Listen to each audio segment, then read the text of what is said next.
In the cold stone corridors of 16th century Hungary, behind the gates of a towering castle nestled in the Carpathians, lived a woman with more power than most kings. She was nobility, a cousin to monarchs, master of vast estates, and ruler over hundreds of lives. Her name was Elizabeth Báthory. She had everything wealth could buy: land, servants, jewels, influence, everything, except the one thing time always steals: youth. And when time began to take that from her, Elizabeth decided to take something back. Not time itself, but the blood of those who still had it. For over 20 years, she hunted the innocent, not out of rage or vengeance, but out of obsession. She believed that young, untouched blood could stop aging, that it could restore her skin, smooth her face, and preserve her beauty forever. To Elizabeth, these girls were not people. They were ingredients in a twisted beauty ritual. She didn't just kill them, she bled them, bathed in them, and drank from their veins like a chalice of youth. And for decades, no one stopped her. Because she was a countess, because she was rich, because no one wanted to believe that a woman who smiled at church and paid for stained glass windows could be torturing girls in secret chambers just beyond the chapel bells. Elizabeth Báthory was born in 1560 into one of the most prestigious families in Hungary. The Báthorys were royalty, powerful, respected, and feared, but they were also infamous for something else: madness. Her uncles were known for cruelty. Her aunts practiced occult rituals. Her cousins whispered with demons. And from the moment Elizabeth could walk, she was surrounded by both luxury and lunacy. She didn't learn about the world through fairy tales or nursery rhymes. She learned from torture. Public executions were Sunday entertainment. Servants were beaten for amusement. If someone displeased the family, they might be punished by morning. To be born a Báthory was to be wrapped in velvet with one hand and slapped bloody with the other. So when young Elizabeth began watching executions with wide eyes, no one thought it strange. When she stared at the twisting faces of the dying, fascinated by their agony, no one intervened. Violence, in her world, was just another room in the house. At 11, she was betrothed to Ferenc Nadasdy, a man known across Europe as the Black Knight for his unspeakable cruelty during war. He impaled prisoners, tortured enemies, and returned home with blood still on his boots. They were married in 1575, when Elizabeth was just 15. Together, they ruled over Countess Castle, a remote fortress miles from any authority, where peasants toiled and screamed beneath the windows. But Ferenc was often away, fighting Ottoman wars, and Elizabeth, young and ambitious, was left in charge of the entire estate. She didn't wait long to experiment. At first, the punishments were disguised as discipline. A girl dropped a plate. Elizabeth beat her for hours. Another came late. She never left the cellar. Soon, there was no excuse needed. Her castle became a laboratory of cruelty, and she was the head scientist.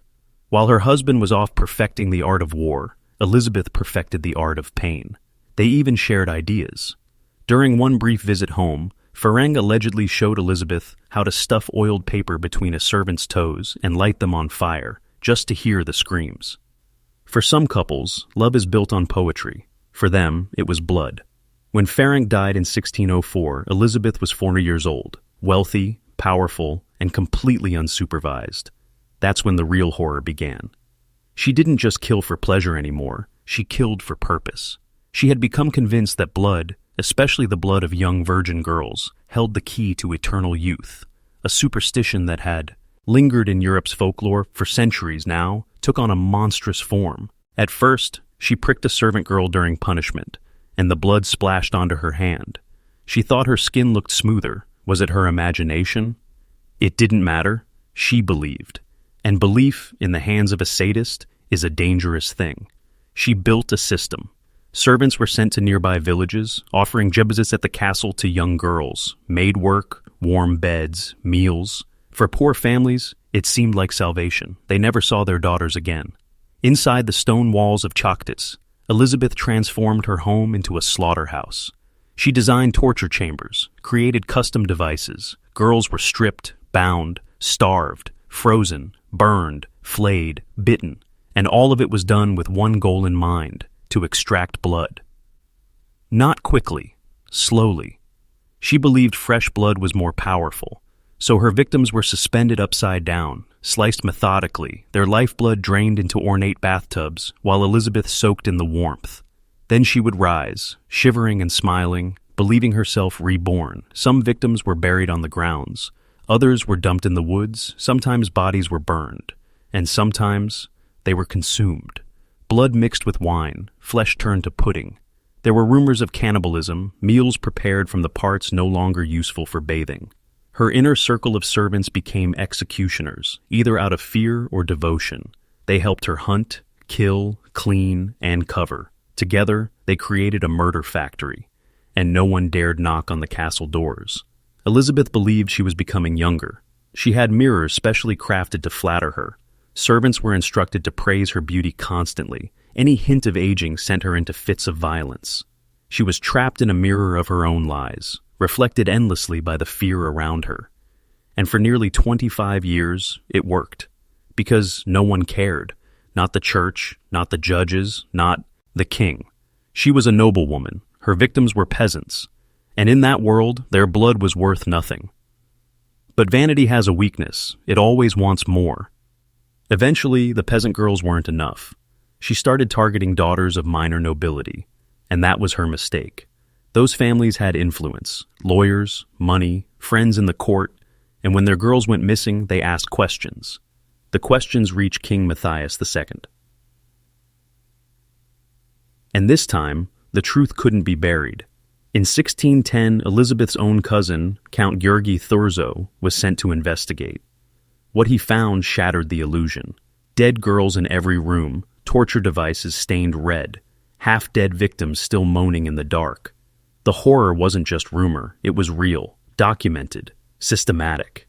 He arrested Elizabeth on the spot, but even then, justice was selective. Her servants, those without titles, were executed, tortured, burned alive. Elizabeth? She was too connected. A public trial would have exposed decades of corruption, church protection, royal silence, bribed officials. The court couldn't risk it, so she was sentenced quietly, walled up in her own castle. A single room, no windows, just a slit for food and air. There, she spent her final 4 years. Alone, aging, forgotten. She died in 1614. The girl who once bathed in blood rotted in the dark, unseen by the world she tried to conquer. But even in death, she escaped full consequence. Her family kept their lands, their titles, their wealth. The Báthory names survived, but her victims, hundreds of them, their names were never written, their stories were buried with them, and Elizabeth became a myth, a legend, a monster in horror stories, a vampire, the Blood Countess. But behind the myth is a darker truth. Elizabeth Báthory didn't murder because of madness. She murdered because she could, because power allowed her to, because society protected her.